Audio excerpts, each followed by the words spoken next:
할렐루야. 오늘은 지난 시간에 이어서 이제 75강으로서 요한계시록 16장을 시작하도록 하겠습니다. 이제 요한계시록이 전반부, 중반부 끝나고 이제 후반부로 진입하고 있습니다. 제16장 오늘 본문 1절부터 7절에 있는 말씀을 먼저 봉독해 드립니다. 같이 보시겠습니다. 또 내가 들으니 성전에서 큰 음성이 나서 7 천사에게 말하되 너희는 가서 하나님의 진노의 7 대접을 땅에 쏟으라 하더라. 첫째가 가서 그 대접을 땅에 쏟음에 악하고 독한 헌데가 짐승의 표를 받은 사람들과 그 우상에게 경배하는 자들에게 나더라. 둘째가 그 대접을 바다에 쏟음에 바다가 곧 죽은 자의 피같이 되니 바다 가운데 모든 생물이 죽더라. 셋째가 그 대접을 강과 물 근원에 쏟음에 피가 되더라.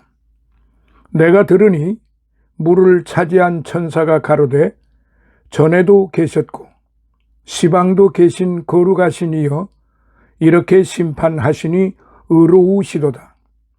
저희가 성도들과 선지자들의 피를 흘렸으므로 저희로 피를 마시게 하신 것이 합당하니이다 하더라. 또 내가 들으니 제단이 말하기를 그러하다. 주 하나님 곧 전능하신 이여 심판하시는 것이 참되시고 의로우시다 하더라. 아멘. 먼저 1절로부터 7절에 있는 말씀을 같이 보셨습니다. 심판이 진행이 되면서 점점 마지막을 향해 나아가고 있음을 봅니다. 16장은 7 대접의 심판입니다. 이 대접은 주님께서 마태복음 24장 21절에서 말씀하신 큰 환난이라고 볼 수 있는 동안에 일어날 일들을 담고 있습니다. 7 심판 중에 4가지는 애굽에 나타났던 10가지 재앙과 유사한 것으로 생각이 됩니다. 그리고 6째 심판 중 유브라테 강이 마르고 개구리 같은 새 더러운 영이 나오는 장면은 이스라엘 역사상에 나타났던 일과 유사합니다. 개구리는 애굽에 내린 재앙의 하나였고 홍해와 요단강이 갈라져서 하나님의 백성들이 마른 땅으로 건너갈 수 있었던 것입니다. 이제 그 심판에 대하여 하나씩 살펴보도록 그렇게 하겠습니다. 지금까지 7 대접 심판을 위한 예비적 장면을 이제 소개한 데 이어서 본문에서부터는 본격적으로 7째 대접 재앙이 진행됨을 볼 수 있습니다. 특히 본문에는 7 대접 재앙 가운데 첫 번째 재앙에서 5번째 재앙까지의 내용을 소개하고 있는데 이 재앙들의 특징이라고 한다면 앞선 7 나팔 재앙과 출애굽 당시 애굽 전역에 펼쳐졌던 10 재앙과 매우 흡사하다는 것입니다. 그러나 위의 2 재앙은 그 치명성에 있어서나 그 범위가 매우 한정적인 데 비해 본 대접 재앙은 전 우주적일 뿐만 아니라 그 치명성에 있어서도 매우 심각하다는 것입니다. 어쨌든 하나님의 준엄한 심판을 받는 악인들은 이 극렬한 재앙 앞에서도 결코 회개치 않는 것을 볼 수 있습니다. 정녕 인간은 전적으로 부패해 있기에 그 영이 중생치 않고서는 그 악에서 돌이킬 수 없는 법이지요. 진정 악인의 멸망의 제1원인은 그들의 죄악 때문이요, 제2의 원인은 그들의 회개치 않는 완악함 때문이라는 사실입니다. 자, 이제 몇 가지를 나누어서 말씀을 드리도록 하겠습니다. 먼저 1절과 2절. 요한이 말합니다. 또 내가 들으니 성전에서 큰 음성이 나서 일곱 천사에게 말하되 너희는 가서 하나님의 진노의 일곱 대접을 땅에 쏟으라 하더라. 첫째가 가서 그 대접을 땅에 쏟음에 악하고 독한 헌대가 짐승의 표를 받은 사람들과 그 우상에게 경배하는 자들에게 나더라. 1절 2절입니다. 첫째 대접의 심판은 인간에게 나타난 종기 심판입니다. 이것은 인간들의 몸에 나타난 비참하고 고통스러운 상처입니다. 부스럼의 재앙입니다. 이 심판에서는 두 가지 중요한 사실을 보여주고 있습니다.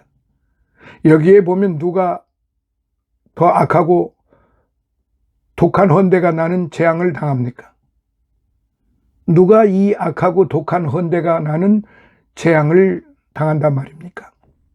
짐승의 표를 받고 우상에게 절한 사람들만이 이 헌대를 앓게 됩니다.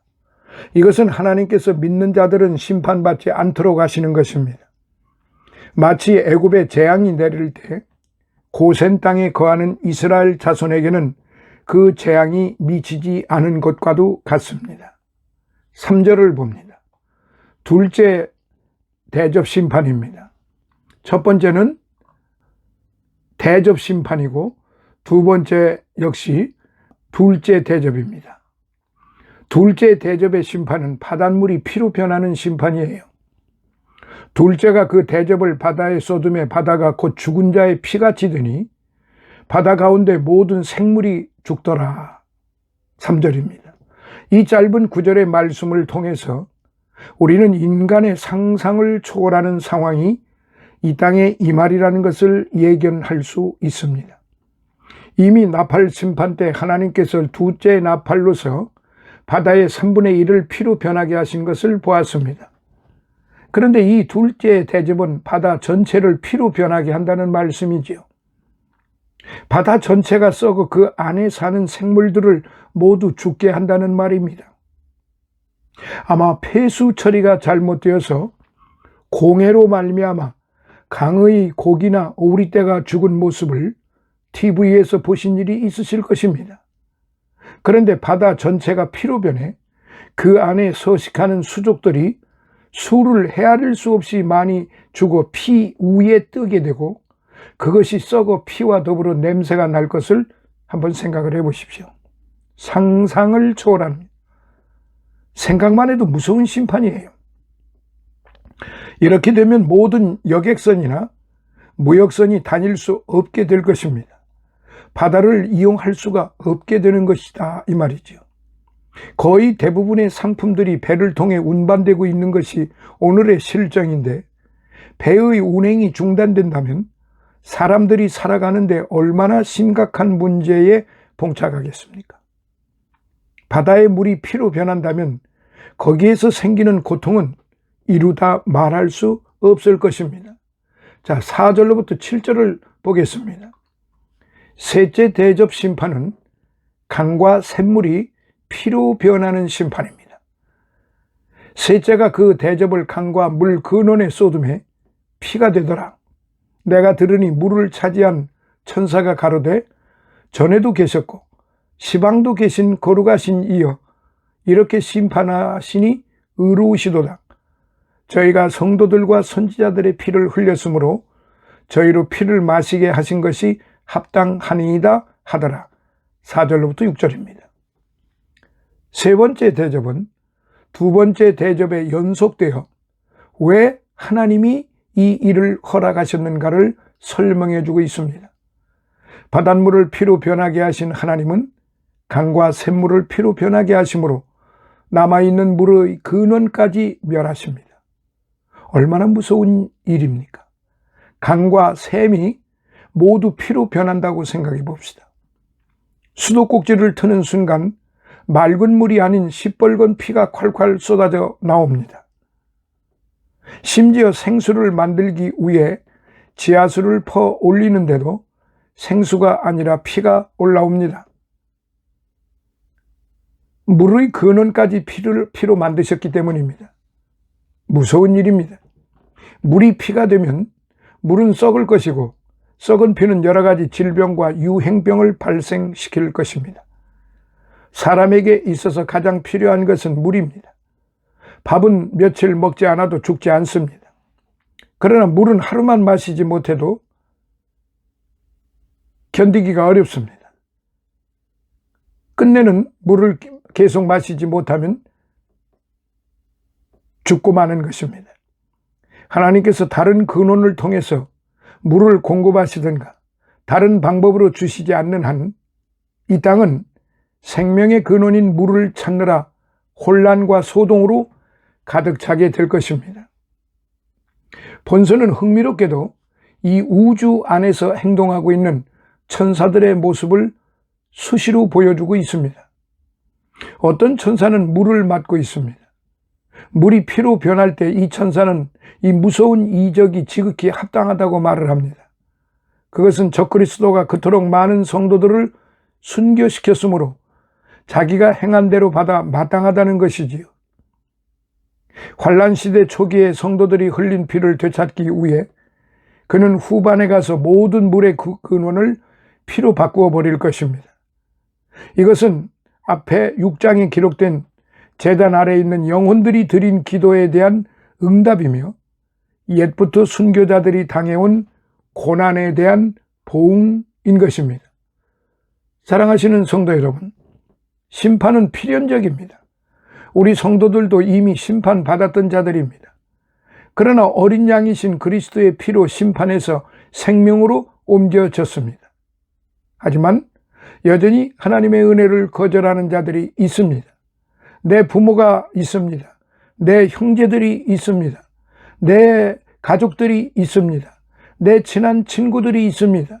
내 이웃들이 이렇게 여전히 하나님의 은혜를 거절하고 있다는 사실을 우리는 결코 간과해서는 안 됩니다. 우리가 해야 할 일들이 바로 거절하는 하나님의 은혜를 거절하는 자들을 향하여 끊임없이 쉬지 않고 그들에게 하나님의 그 사랑과 그 은혜를 그리고 그 구속하심을 그 구원하심을 우리가 전해야만 되는 것입니다.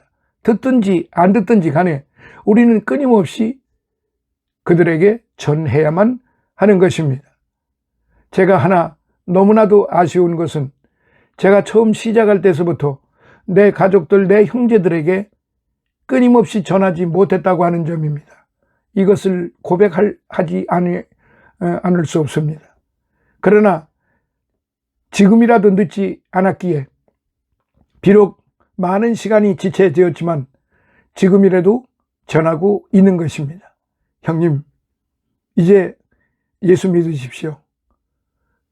교회 나가셔서 모든 이들과 더불어 하나님께 예배 드리십시오.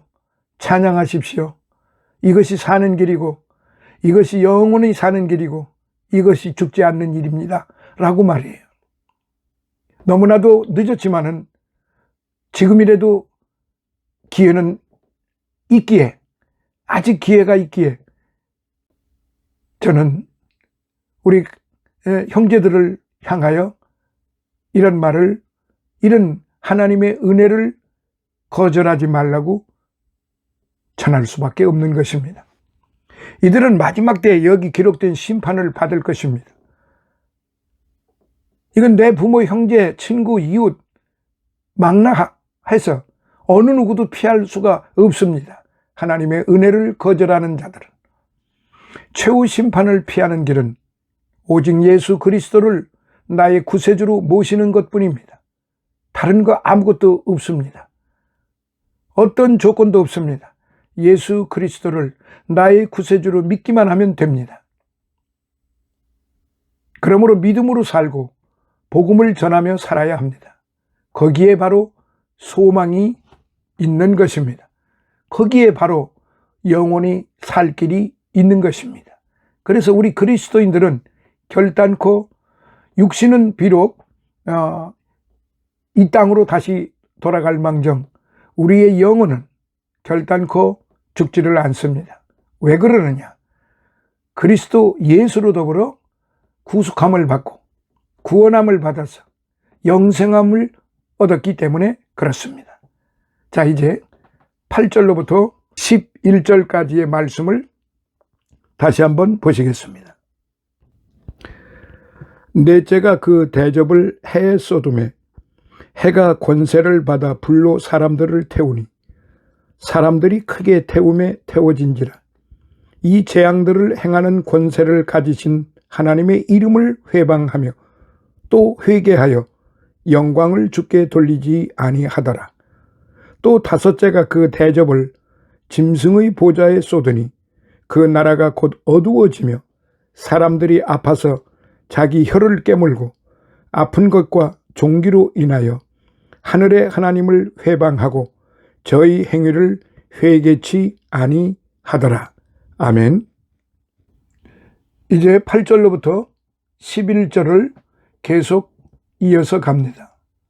일곱 대접 심판 두 번째, 일곱 대접 심판 두 번째인데 하나님의 심판이 계속 이어집니다.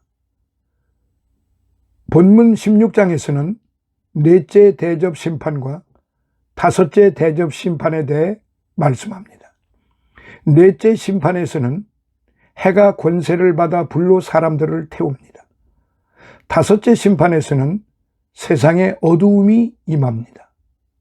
어쩌면 오늘날 임하는 자연재해 중 태양으로 인한 기온 상승은 다가올 심판에 대한 전조일 것이라고 봅니다. 지구상의 온도를 조절하는 빙하가 심각하게 빠른 속도로 녹아내리고 있는 것이 오늘의 현실입니다. 함께 8절로부터 11절을 살펴보도록 하겠습니다. 자, 첫 번째, 넷째 대접 심판입니다. 8절과 9절. 넷째 대접 심판은 해의 강한 열기 심판입니다. 요한은 넷째가 그 대접을 해에 쏟음에 해가 권세를 받아 불로 사람들을 태우니 사람들이 크게 태움에 태워진지라. 이 재앙들을 행하는 권세를 가지신 하나님의 이름을 회방하며 또 회개하여 영광을 주께 돌리지 아니하더라. 8절 9절입니다. 아침이면 어김없이 동편에 떠서 저녁이면 서쪽으로 지는 태양. 계절에 따라 인간에게 열과 빛을 제공해주는 태양은 모든 사람들에게 생명을 주고 생물들에게 혜택을 주고 있습니다. 그런데 환란기에 넷째 대접이 땅에 쏟아지면은 사람들은 여태껏 한 번도 당해본 적이 없는 해에서 나온 강한 빛으로 심각한 재앙을 당하게 됩니다. 지금은 지구와 해의 거리가 꼭 맞아서 봄에는 따뜻하고 여름에는 덥고 가을에는 시원하고 겨울에는 춥게 살아가고 있습니다. 물론 적도에 위치한 곳은 1년 내내 덥게 지냅니다. 반면에 북극이나 남극은 1년 내내 얼음과 추위뿐입니다. 남극 탐험을 하고 돌아온 사람들의 보고를 들어보아도 거기는 사시사철 영하 40도의 추위입니다. 그러나 거기에도 서식하는 물개나 펭귄이나 그 밖에 여러 가지 생물들이 있습니다. 그런데 이 햇빛이 너무 강해서 큰 불로 사람을 태우게 되는 일을 상상해 보십시오. 우리는 때에 따라 직사광선을 받지만 밤이면 조금씩 이 세상의 사물이 식어가기 때문에 견딜 수가 있습니다. 그리고 뜨거운 계절도 점점 지나고 시원한 계절이 또 찾아옵니다. 꽁꽁 얼어붙는 겨울이 있는가 하면 3월 초순이 되면 어김없이 해빙이 되고 4월이 되면 꽃이 피기 시작하는 봄이 찾아옵니다. 그런데도 여름 한철에는 더워서 심장병이나 일사병에 걸려 죽는 사람이 적지 아니합니다.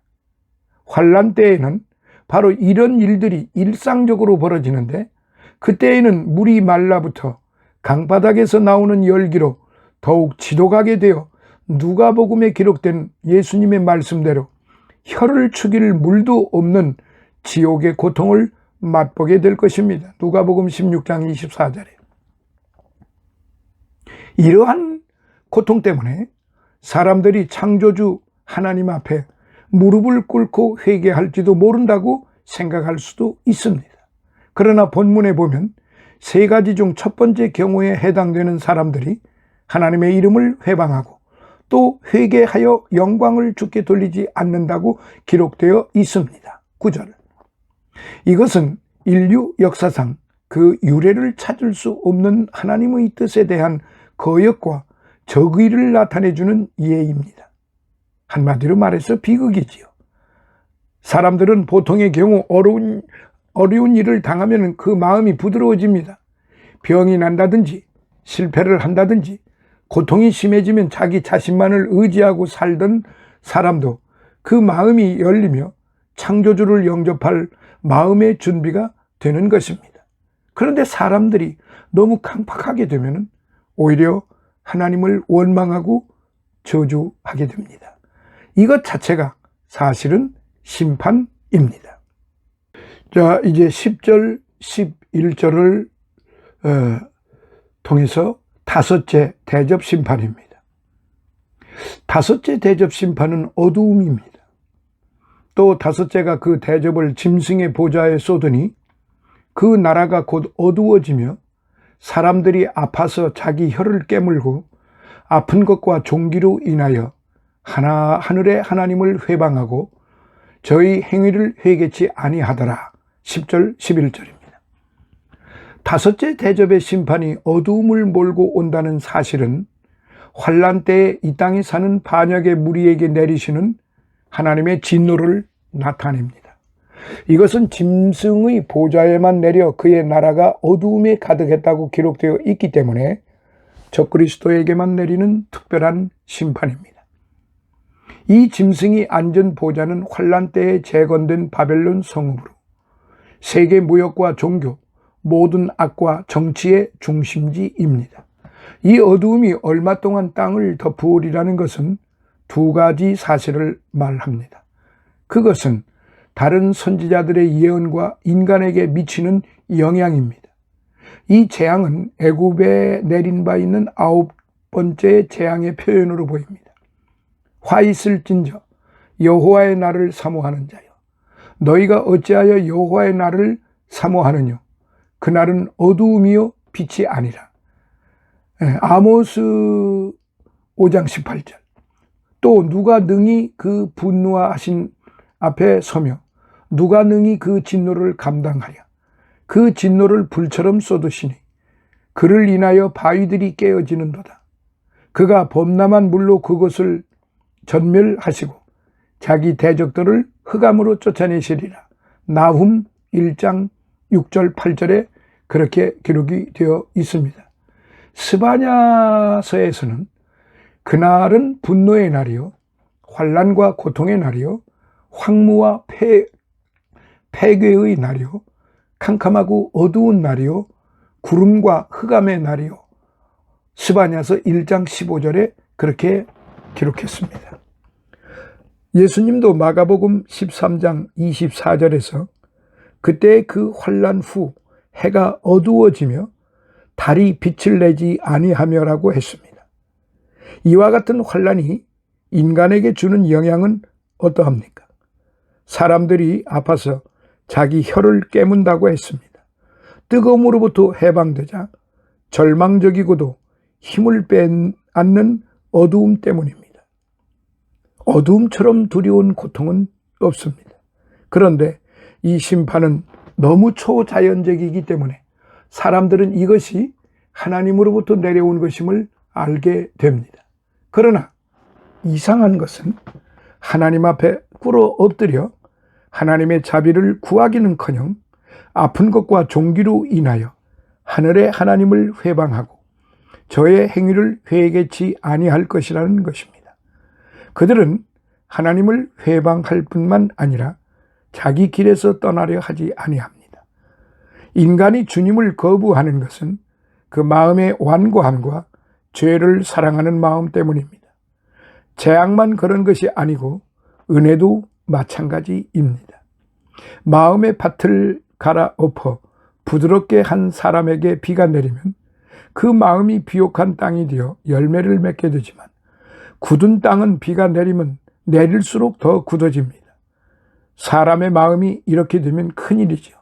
늘 은혜로 밭을 갈아 성령의 열매를 맺어가는 그러한 거룩하고도 복된 존귀한 성도들이 되시기를 바라는 것입니다.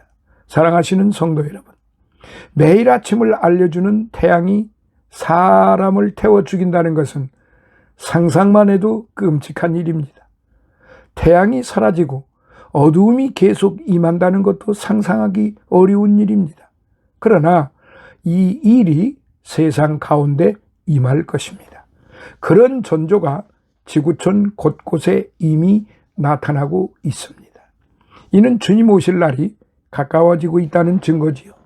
아직 평안할 때 열심히 주를 섬기는 것만이 가장 지혜로운 성도의 자세이고 마음입니다.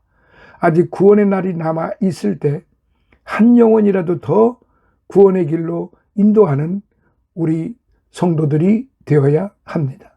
그런 영혼을 구원하는 수고를 오늘 저와 여러분들은 아끼지 말아야 하는 것입니다. 자, 12절로부터 21절을 보겠습니다. 또 여섯째와 일곱째 대접재앙. 12절로부터 봅니다. 또 여섯째가 그 대접을 큰 강 유브라데에 쏟음에 강물이 말라서 동방에서 오는 왕들의 길이 예비되더라. 또 내가 봄에 개구리 같은 새 더러운 영이 용의 입과 짐승의 입과 거짓 선지자의 입에서 나오니 저희는 귀신의 영이라. 이적을 행하여 온 천하 임금들에게 가서 하나님 곧 전능하신 이의 큰 날의 전쟁을 위하여 그들을 모으더라. 보라, 내가 도적같이 오리니 누구든지 깨어 자기 옷을 지켜 벌거벗고 다니지 아니하며 자기의 부끄러움을 보이지 아니하는 자가 복이 있도다. 새 영이 히브리 음으로 아마겟돈이라 하는 곳으로 왕들을 모으더라. 일곱째가 그 대접을 공기 가운데 쏟음에 큰 음성이 성전에서 보좌로부터 나서 가로되 되었다 하니 번개와 음성들과 뇌성이 있고 또 큰 지진이 있어 어찌 큰지 사람이 땅에 있어 오므로 이같이 큰 지진이 없었더라. 큰 성이 세 갈래로 갈라지고 만국의 성들도 무너지니 큰 성 바벨론이 하나님 앞에 기어가신 바 되어 그의 맹렬한 진노의 포도주 잔을 받음에 각 섬도 없어지고 산악도 간데 없더라. 또 중수가 한 달란트나 되는 큰 우박이 하늘로부터 사람들에게 내리매 사람들이 그 박제로 인하여 하나님을 회방하니 그 재앙이 심히 크미러라. 아멘.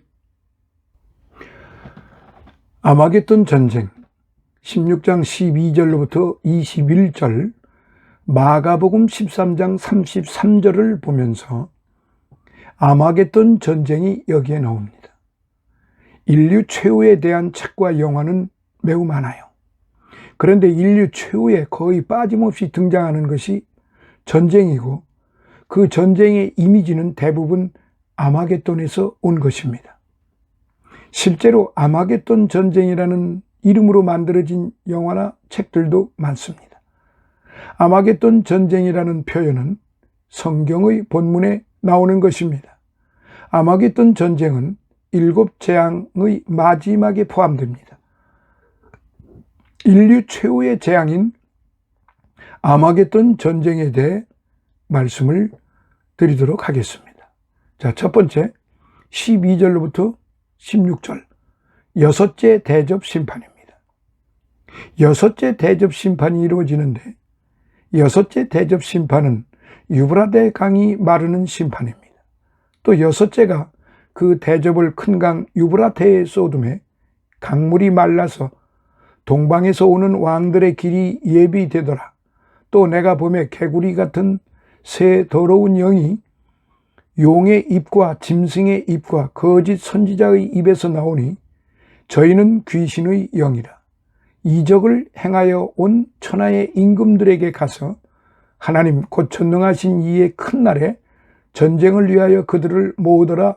보라, 내가 도적같이 오리니 누구든지 깨어 자기 옷을 지켜 벌거벗고 다니지 아니하며 자기의 부끄러움을 보이지 아니하는 자가 복이 있도다.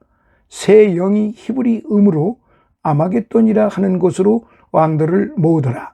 여기 12절로부터 16절에 여섯째 대접의 심판은 두 가지로 나타납니다. 그 하나는 유브라데 강물이 말라 전능하신 하나님의 큰 날에 전쟁을 준비하는 것이며, 다른 하나는 하나님을 거역하는 세상의 군대들이 무기또 산 골짜기에 집결하는 것입니다. 무기또 산이 곧 아마겟돈입니다. 성경에 나오는 강 중 유브라데 강은 인간 역사의 여명기부터 동쪽과 서쪽을 가르는 자연적인 경계였습니다. 유브라데 강은 하나님이 아브라함에게 주신 땅의 동쪽 경계를 이루고 있었습니다. 이 강은 크고 넓고 깊기 때문에 다른 민족의 군대에 대항할 수 있는 자연적인 경계가 되었습니다. 여섯째 대접의 심판은 이 강을 말려서 동방으로부터 오는 왕의 길을 예비한다고 하였습니다. 이 왕들은 적그리스도 편에 가담하여 그리스도를 대적하게 될 것입니다.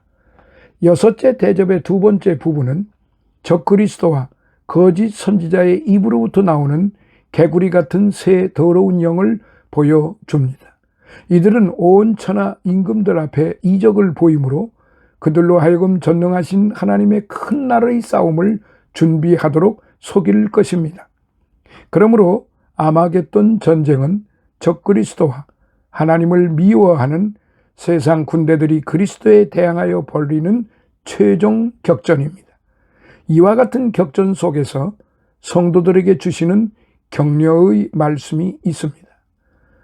15절에 보라, 내가 도적같이 오리니 누구든지 깨어 자기 옷을 지켜 벌거벗고 다니지 아니하며 자기의 부끄러움을 보이지 아니하는 자가 복이 있도다. 흰옷을 입은 사람이 복이 있다고 하시는 것입니다. 자, 두 번째 17절로부터 21절. 일곱째 대접 심판은 하나님의 진노의 심판인 것입니다. 일곱째 대접을 쏟을 때 하나님의 보좌 앞에서 큰 음성이 들립니다. 되었다는 것입니다. 이것은 환란 시대의 고통이 끝나고 하나님의 진노가 끝난 것을 알리는 음성입니다. 하나님의 마지막 심판은 아주 무서운 지진이었습니다. 사람이 땅에 있어 이렇게 큰 지진이 없다고 했습니다. 중수가 한 달란트나 되는 우박, 그러니까 사람의 몸무게만한 우박이 인간에게 떨어진다는 것이죠. 그런 우박이 이 땅에 내리니 여기서 일어나는 일은 상상도 하기가 어려울 정도입니다. 그런데 이런 큰 재앙 속에서도 하나님께 거역한다는 것은 우리로서는 도저히 상상하기조차 어려운 일입니다. 그러나 환란 시대의 모든 인간들은 하나님이 주신 계명을 지키지 않았습니다. 인간에게 내리는 하나님의 심판은 그분을 섬기는 대신에 그리스도를 섬긴 탓으로 온 것입니다. 그의 외아들 예수 그리스도를 통해서 신령과 진정으로 예배 드리기는커녕 그들은 우상을 만들어 그 앞에 절하였습니다. 하나님을 경배하기는커녕 그들은 하나님의 이름을 망령되게 일컬었던 것입니다. 이처럼 부패할 대로 부패한 인간에게 내리실 하나님의 심판을 인정하려 들지 않는 모든 사람들은 성경 말씀에 귀를 오늘도 기울이고 또 기울여야 합니다. 성경은 환란 시대의 사람을 위해 세우신 하나님의 계획을 담고 있을 뿐 아니라 영원히 인간을 심판하시는 하나님의 계획을 보여주고 있습니다. 우리는 주님께서 우리의 마음 문을 열어 주님이 들어오시기를 기도해야 할 것입니다. 죄를 회개할 때는 희망이 있어요. 회개할 줄 모르고 계속 강팍한 자리에 있는 것처럼 비극은 없습니다. 그러면 왜 이런 심판을 보여주셨을까요? 이것은 하나님의 경고입니다. 미리 보고 회개하라는 뜻이죠. 돌아서면 살고 악을 향해 그대로 나아가면 멸망에 빠질 수밖에 없습니다. 회개하고 바른 길을 감으로 예비하신 복을 다 받아 누리시기를 바라는 것입니다. 마음을 강팍하게 하지 말고 우리 주 예수 그리스도를 영접해야 합니다. 주님은 이 시간도 우리의 마음 문을 두드리고 계십니다. 우리를 심판해서 멸하시는 것이 주님의 뜻이 아닙니다. 주님은 다 구원받기를 원하십니다. 사랑하시는 성도 여러분, 아마겟돈 전쟁이라는 최후의 심판이 임하게 됩니다. 이미 그 큰 전쟁은 서서히 우리 곁으로 다가오고 있습니다.